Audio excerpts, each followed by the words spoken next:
Once upon a time, in Franklin, Tennessee, United States, a band was formed, and nobody ever imagined that one day they would become the famous alternative rock band known as Paramore.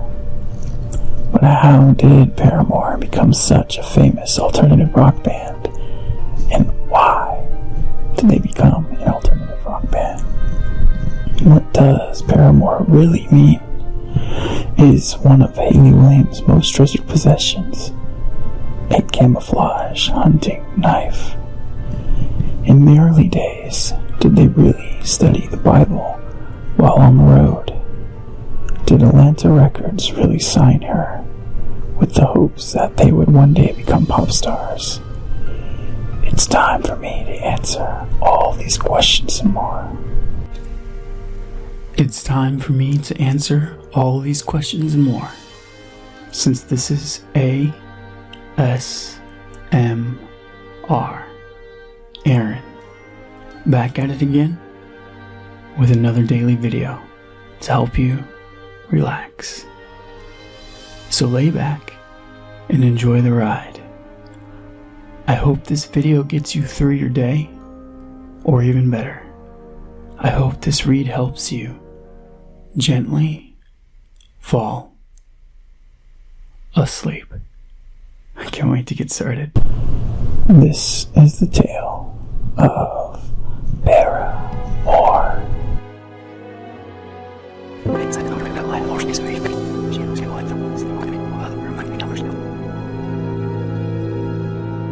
Paramore is a rock band coming from Franklin, Tennessee, which was formed in 2004 with Hayley Williams as lead singer and keyboardist, Josh Farrow as lead guitarist and backing vocalist, Jeremy Davis as a bass guitarist, and Zach Farrow as a drummer. They were then joined by Hayley's neighbor, Jason Bynum, as a rhythm guitarist. Over the following years, they started performing at venues outside the greater Nashville area, including singing at several concert festivals, Purple Door and Warped Tour. Wanting to step further into the music industry, Paramore sent a demo track to John Janik, CEO and co-founder of the music label Fueled by Ramen.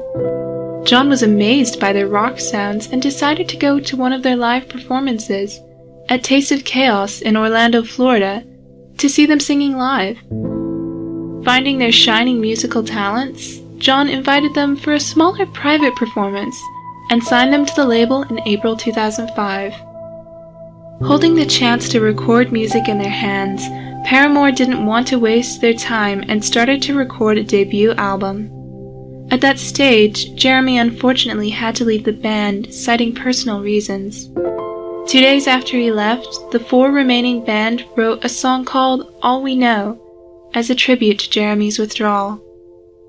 We decided we were going to base the album off of that, which is also what the cover means. The couch with no one there and the shadow walking away. It's all about Jeremy leaving us and us feeling like there's an empty space, Hayley said during an interview. Before their debut album, All We Know Is Falling, was released, Paramore asked Jeremy to rejoin them. The idea was agreed by Jeremy, and they once again became a 5-piece band. Tied together with 5 members, they dropped the record on July 24, 2005. The LP peaked at number 13 on Billboard Top Pop catalog. Meanwhile, their first single off the effort, Pressure, managed to climb to number 62 on Billboard Hot Digital Songs. In January 2006, Paramore was lined up for Winter Go West Tour performer. They played alongside Amber Pacific and The Lashes. In spring 2006, Paramore was booked as an opening act on headlining tours for Bayside and the Rocket Summer. Their performance continued as they played a portion of Warped Tour in summer 2006, primarily on Volcom and Hurley stages. Finally, Paramore got their first United States headlining tour on August 2, 2006. The tickets for the concert were sold out. Their performance on the tour was supported by such bands as This Providence, Cute is what we aim for, and hit the lights.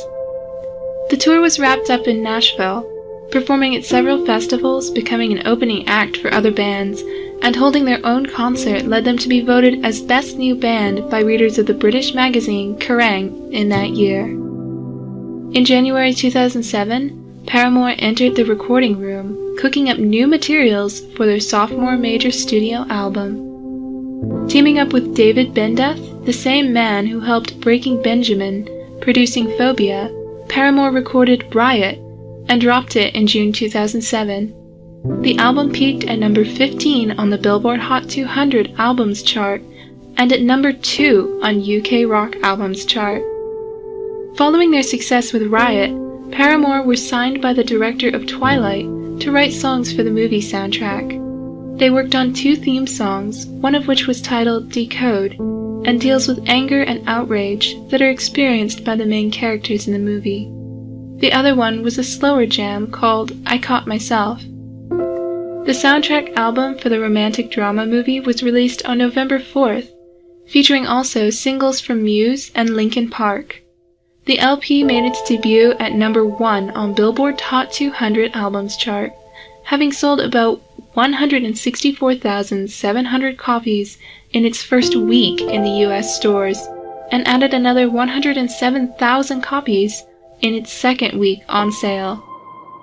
In early November 2008, Paramore started working on new materials for their third major studio effort. During an interview with MTV, Hayley shared that the band wanted to make a great record for their next project. With the way I write, I feel like I write better from those kinds of intense struggles. I pull a lot from those experiences, she said. We've all learned a lot about friendship, and we've learned a lot about ourselves, so I'm really excited to see how it turns out. While their next project is still in the works, Paramore confirmed that a live CD-DVD set titled The Final Riot, containing the band's live taped performances during their Final Riot Summer Tour 2008, will be out soon.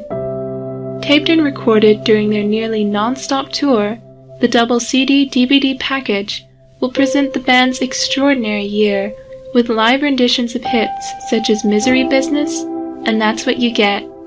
It is scheduled to come out on November 25th in the US, and will also feature the band in their most intimate moments on tour, with exclusive interviews and full access behind the scenes on the bus, at soundcheck as well as at rehearsals. In the early days, the band attempted Bible study while on the road, but now they don't get time. Says Williams, I'm not a Southern Baptist. I'm not a Presbyterian. I'm not any one thing, I just believe in Jesus. Atlantic Records signed 14-year-old Williams in 2003 with the hope of making her a pop star. Williams resisted, however, and her passion for performing alternative rock music with a band behind her eventually won out. One of Hayley Williams' most treasured possessions is a camouflage hunting knife, an emblem of her Deep South upbringing. We're hillbillies at heart, she says. And so ends the tale of the famous alternative rock band Paramore. They continued to win the hearts of millions of fans all around the world.